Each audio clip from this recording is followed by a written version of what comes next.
Bon, je m'appelle Yang Kim, je réalise des films documentaires au sujet de la frontière, plus exactement sur les habitants à la frontière. 아버지의 고향집을 방문하는 길은 아직도 막혀 있다. 그것은 얼어붙은 경계이다. 파주 민통선 앞마을 통일촌을 방문하였다. 안보 견학 방문 시간은 5분.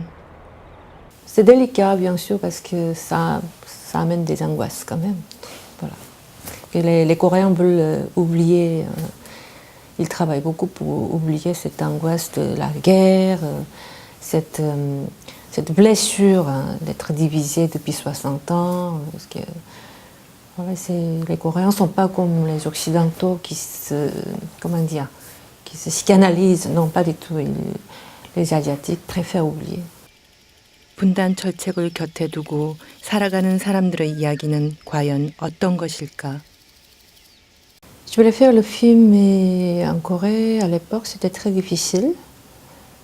Alors, je me disais que je voulais faire la photo, mais c'était aussi difficile à l'époque. Il n'y avait pas beaucoup d'établissements dans lesquels on peut apprendre la photographie, le cinéma d'une manière sérieuse et intéressante. Je dirais jusqu'à la fin des années 90. Donc, ça commence à venir au milieu des années 90, mais j'étais déjà partie à cette époque. Je suis venue à Paris parce que Paris, c'est une ville très cinéphile dans laquelle on peut voir tous les films internationaux. C'est la seule ville ouverte pour le cinéma. C'est ce qui m'a attirée. Donc, je suis venue à Paris. J'ai appris le montage et puis j'ai pratiqué la photographie. 나는 고향 부산을 떠나 프랑스 파리에서 살고 있다. Petit à petit, j'ai trouvé le sujet qui me tenait vraiment, qui me permettent d'affronter la réalité difficile pour faire le film documentaire. C'est que c'est vraiment faire un documentaire sur les habitants à la frontière. Parce que mon pays il est divisé, il y a une frontière très très grave et radicale, infranchissable. Et comme mon père il venait du Nord, il a participé à la guerre, et puis etc. Je n'ai pas connu sa famille. Il y a une autre motivation personnelle bien sûr qui est aussi incarnée. 아군이 유해군하고 북진할 때에 고향에서 현지 입대했어. 2010, donc j'ai fait des recherches, etc.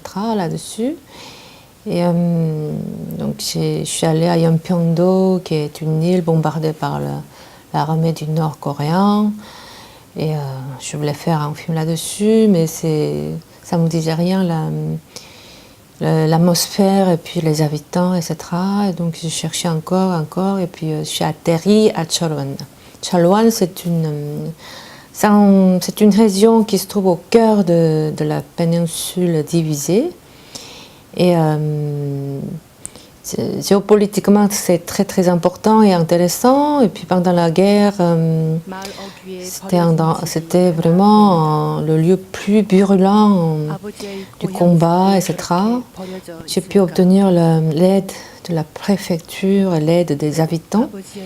Et c'est à partir de cette base, j'ai fait un bon film documentaire qui s'appelle Dream House by the Border. J'ai dû faire avec peu de moyens. C'était vraiment difficile. Alors j'ai fait tout. Productrice, réalisatrice, monteuse, et puis scénariste, et puis quoi d'autre.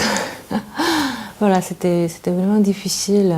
J'avais seulement 3 personnes comme assistants sur place dans la région de Cholwon. J'ai engagé les habitants comme équipe, espèce d'équipe. Du coup, j'ai eu un problème de son parce que le garçon n'était pas professionnel, etc. Pour le montage, c'était enfer. Donc voilà. Le montage a pris 1 an. Et voilà, et puis Donc c'était vraiment difficile. Mais c'était une expérience passionnante. Parce que bien que c'est difficile, mais on est tellement emporté par le travail, on oublie tout le reste, quoi, en fait. Ça ne m'intéresse pas pour l'instant de faire la fiction. Et moi, je m'intéresse à la réalité, et puis sur le terrain. Alors ça m'intéresse plus. Ben, voilà, donc si un jour, tout de suite, si un producteur me demande de faire une fiction en me donnant l'argent, je ne sais pas si j'aurais envie de le faire. On travaille vraiment par la conviction, quoi, en fait. Conviction d'affronter la réalité, puis s'intéresser à la réalité, puis montrer la réalité, comment on va montrer la réalité aux spectateurs. C'est ça, sinon sans cette conviction, on ne peut pas faire ce travail. C'est pour ça que j'ai mis longtemps à trouver le sujet qui m'intéresse plus vraiment, en fait.